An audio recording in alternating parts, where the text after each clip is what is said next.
Film जगत के जाने माने चेहरा शेखर सुमन ने एक इंटरव्यू में कहा था कि जो मेरा बेटा 1995 में इस दुनिया को छोड़कर चला गया था वो हमारे ही घर में दोबारा वापस जन्म लेने वाला है, यानी कि पुनर्जन्म उसका होने वाला है। ये सब उन्होंने ऐसे क्यों कहा और क्या उनके साथ में हुआ था? दोस्तों, आज भी उनकी पत्नी यही कहती है कि हमारा बेटा हमारे इर्द गिर्द ही है, वो हमसे बातें करता रहता है। भला ऐसा कैसे हो सकता है? जो इस दुनिया को छोड़कर चला गया, क्या वो आपके आसपास रह सकता है? आज बहुत बड़े जो रहस्य हैं, छुपे हुए रहस्य, उनसे आज पर्दा उठाने वाले हैं, तो आप भी लास्ट तक हमारे साथ में बने रहिएगा। नमस्कार, जय हिंद। आप देख रहे हैं APH न्यूज़ राहुल रावत के साथ। दोस्तों, आज मैं कहानी जो बताने जा रहा हूं वो शेखर सुमन की है, जो बहुत बड़ा चेहरा है फिल्मी इंडस्ट्रीज में। दोस्तों, उनकी जो बेटा है एक बड़े वाला, उसका नाम होता है आयुष सुमन, छोटे वाले बेटे का नाम अध्ययन सुमन होता है, और जो उसकी पत्नी होती है उनका नाम अलका सुमन होता है।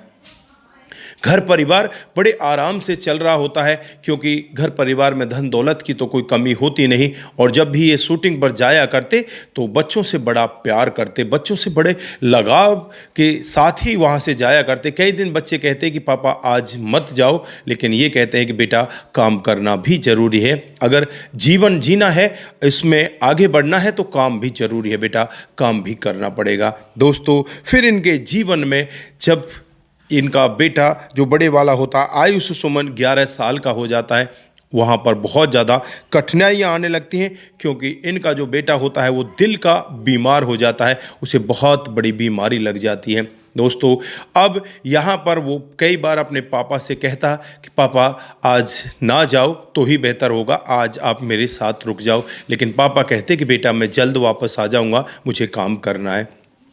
जो ये लड़का होता है वो अपनी माँ से भी कई बार खाने पर कहा करता कि माँ इतने से खाने से मेरा क्या होगा, मुझे और चाहिए। जो भी सामान उसे मिला करता उसके लिए वो बस यही कहता कि माँ इतने से मेरा क्या होगा, मुझे और चाहिए। इसी तरह से धीरे धीरे करके जीवन आगे बढ़ने लगता है।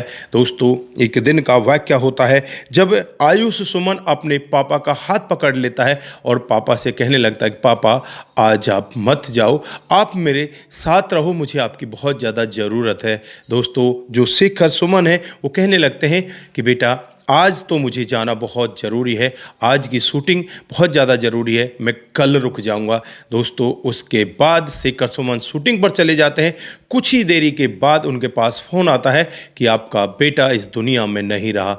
दोस्तों, उनके हाथ पैरों के नीचे से ज़मीन खिसक जाती है। शूटिंग को आधे में ही छोड़कर वहाँ से सीधे वापस अपने घर पर आ जाते हैं और फूट फूट कर रोने लगते हैं। कहने लगते हैं कि बेटा मैं अगर आज रुक जाता तो शायद मैं जो अंतिम आपके पल थे वो आपके साथ में बिता लेता। बेटा मुझसे बहुत बड़ी गलती हुई है, मुझे माफ़ कर दे। दोस्तों, उसके बाद अंतिम क्रियाक्रम की तैयारी की जाती है और बेटे को अंतिम क्रियाक्रम कर दिया जाता है उसका। और फिर यहाँ पर जो इस बेटे की माँ होती है अलका सुमन, वो कहने लगती है कि मेरा बेटा मुझे छोड़कर कहीं गया नहीं है, वो तो यही है, मेरे आसपास ही है, और मुझे वो कह रहा है कि माँ मुझे और दे दो, मुझे इतने से सब्र नहीं आता, मुझे और कुछ खाने को चाहिए। दोस्तों, अलका जो माँ होती है उसकी ऐसी बातों को सुनकर हर कोई व्यक्ति यहाँ पर अचंभे में पड़ता है, सोचने लग जाता है कि ये माँ शायद पगला गई है, ये इस वजह से ऐसा कह रही है। लेकिन हकीकत में ही वो बेटा उनके इर्द गिर्द ही घूम रहा होता है। पिता भी ये सब महसूस करते हैं, सभी घर के परिवार के जितने भी लोग होते हैं सब ये महसूस करते हैं कि उनका बेटा उनके इर्द गिर्द घूम रहा है। दोस्तों, धीरे धीरे समय बीतने लगता है और जो यादें हैं थोड़ी कम होने लगती हैं, और साल 2009 का वाक़या होता है जब ये सभी के सभी लोग बनारस काशी के विश्वनाथ मंदिर में जाते हैं। उनमें शेखर सुमन का छोटा लड़का भी होता है। तभी यहाँ पर जो इस लड़के की माँ होती है अलका सुमन, उनके सामने एक साधु आता है और उनसे यही कहता है कि माँ मुझे भिक्षा दे दो। माँ भिक्षा देने वाली होती है और फिर वो साधु के भेष में जो होता है वो कहने लगता है कि माँ इतने से मेरा क्या होगा, मुझे तो और ज़्यादा चाहिए। माँ ऐसी बातों को सुनकर एकदम भावुक हो जाती है और घूमकर उसकी तरफ देखने लगती है तो वहाँ पर उसे कोई दिखाई ही नहीं देता। दोस्तों, यहाँ पर माँ एकदम से बिल्कुल चिंता में पड़ जाती है कि मेरा बेटा यहाँ पर आया था और मुझसे ये कहकर चला गया, मुझे और दे दो माँ। दोस्तों, अब यहाँ पर वो माँ इधर उधर जो और साधु बैठे होते हैं उनसे बातचीत करने लगती है, पंडितों से बातचीत करने लगती है। तो वो सभी लोग यही कहते हैं कि जो तुम्हारा छोटे वाला बेटा है ना, उसके बेटे के रूप में तुम्हारा बेटा आने वाला है। दोस्तों, अब यहाँ पर माँ ऐसी बातों को सुनकर खुश भी होती है और कहने लगती है कि वो दिन कब आएगा जब मेरा बेटा वापस आएगा। दोस्तों, इधर जो शेखर सुमन है उनसे भी जब बातचीत की जाती है तो एक इंटरव्यू में वो भी यही कहते हैं कि हमारा जो बेटा है वो हमारे पोते के रूप में आएगा। ऐसी भविष्यवाणी पंडित कर रहे हैं और ऐसा हमारा दिल भी मान रहा है कि ऐसा जरूर होगा, वो बेटा जरूर वापस आएगा। दोस्तों, उसके बाद ये लोग अपने घर आ जाते हैं और घर आने के बाद फिर यहाँ पर वो अपने जीवन को इसी तरह से आगे बिताने लगते हैं। दोस्तों, जो माँ है वो बार बार यही कह रही है कि मेरा बेटा जरूर आएगा। और जो पिता हैं वो एक इंटरव्यू के लिए जाते हैं और वहाँ पत्रकार उनसे पूछ बैठते हैं कि क्या जो तुम कह रहे थे कुछ दिन पहले तुम्हारा बेटा तुम्हारे पोते के रूप में आने वाला है, उसमें कितनी सच्चाई है, क्या वो सच में ऐसा हो सकता है? तो यहाँ पर शेखर सुमन कहने लगते हैं कि हो नहीं सकता, हो जाएगा, ऐसा जरूर होगा, क्योंकि मुझे भी विश्वास है और जो पंडित कह रहे हैं, जो साधु महाराज कह रहे हैं, वो सब सत्य है।